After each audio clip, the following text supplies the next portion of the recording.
I just want to watch the Shtick. I really get a kick out of it. They don't ever Welcome miss to a this trick. week's episode of The Shtick. And joining us tonight we have Eli Interview. Welcome to the show. Hi, thank you. Now, tell us a little bit about My Panim, which is your website. My Panim is a social networking website that what we're trying to do is connect Jews from all over the globe in a forum where they can discuss, they can meet other people. It's not a dating site from that point of view, but it is a site where we hopefully get to meet Jews that we may normally not meet in the normal course of our lives. So we do that through having discussion groups, forums, people have their own profile pages, some of the typical standard stuff that you find on Facebook. But it's more about connecting with other people. Is it a big thing to say that it's not a dating site? Yes, because when we first started, people were instantly saying, well, where are all the parties, and they were leaving their phone numbers and email addresses on people's personal pages. Now, our website's entirely public, apart from the internal emails that people send each other. But everything else, anyone who joins the site, as long as they're a member, will actually be able to see all that, and that's part of being open. How is it different to Facebook? You presented the subject matter, and that's how they connect with each other? Well, the opening page, unlike Facebook, where when you log on to your own personal web space, My Opinion opens up on a general front page, more somewhere like an MSN page. We've got a lot of information, got links to a lot of different areas, links back to your own page, links to other people's pages. There are subtopics there from all the discussions that are going on in the rest of the website. So it's a very basic, like a news magazine front page, and from there you basically travel through to wherever you need to go. Right. And what are your age groups really? It's young, probably settled around about 45 plus. Okay. We do have a lot of quite a few younger people on there, but they generally will tend to go to Facebook or something like that, where their social networks are. So we've developed probably a 45 plus age group network. Well, what sort of need do you think you're fulfilling in presenting this particular endeavour? When I was surfing, looking for places just to meet and discuss just with Jews on Jewish topics, whatever the case may be, I was limited. I either had to go to Yahoo chat rooms, where in the end they're totally unmoderated, so you've got people, not only you've got Jews, you've got Arabs, you've got Germans, you've got everybody just throwing in insults. There's basically, you can't actually talk to anybody. It's all about who can shout the loudest in the room. So there was no, and that was it. You could only just talk on that space, and there was nothing after that. So after Yahoo chat, I tried Facebook, but again, it's great for collecting a whole bunch of friends and sort of connecting like in a Twitter type atmosphere where you're just posting little bits of information. But again, no real chance of some discussion. Dialogue. Yeah, so I figured.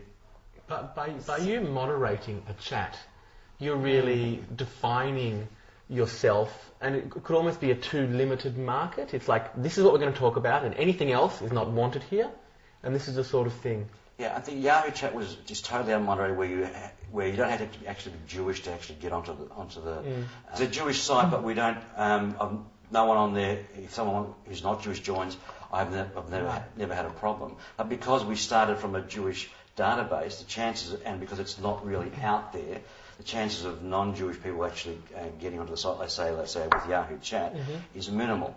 And as I said, I don't have a problem with anyone who's not Jewish joining the site. If they're interested in Jewish issues, they want to meet Jewish people. The people who actually contribute tend to be a bit more Literate? Not literate, but they think about what they're going to write. Before they write initially, a lot of people would write just as it came off the cuff, and they found people were confused about what they were talking about because it's the written word, so it's difficult sometimes to translate thought into speech into written words straight away. So I've found now, as months have gone by, people who are regular contributors actually think about what they're going to write before they write it, and so what you read is actually very concise and very pertinent. Interesting. So it's not like an instant communication. It's almost like, let's think for a minute. I'll take it offline, think what I'm going to say, and then write. Yeah, we've got both parts. We've got a chat room. We have chat rooms running as well. So that's more instantaneous. We've got a bit of Twitter going on the left hand on the page as well for people who want to do that sort of quick, instantaneous. I'm now putting out my washing, or I'm sitting in my car waiting for the lights to change type interaction. But the age group that we deal with doesn't tend to want to do that. They still want some real Meaningful meat discussion. Yeah. on potatoes once they're there. So that age group probably is a lot younger in terms of wanting just a quick... instant gratification. Well, I know it's instant gratification. Is there a spiritual element to all this? Yeah, we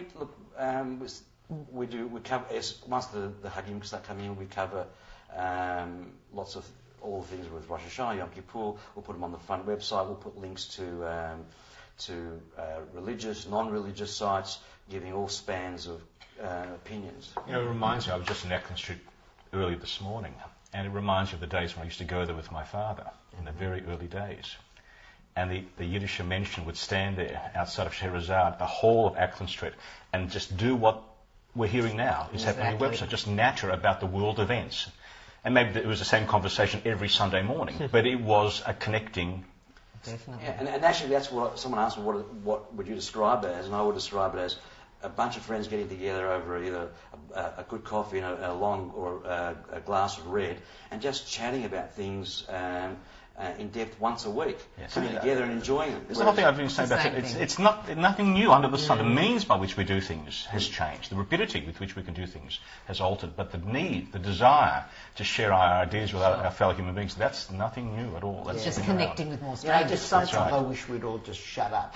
But Yeah, I agree. given that, I think sometimes it would be great if we could all just shut up. While I say thank you to Les and thank you to Ellie for coming and giving us all your wealth of knowledge and information on this topic, and you know it's a bit of a brain overload for me anyway. And but we'll be back after the.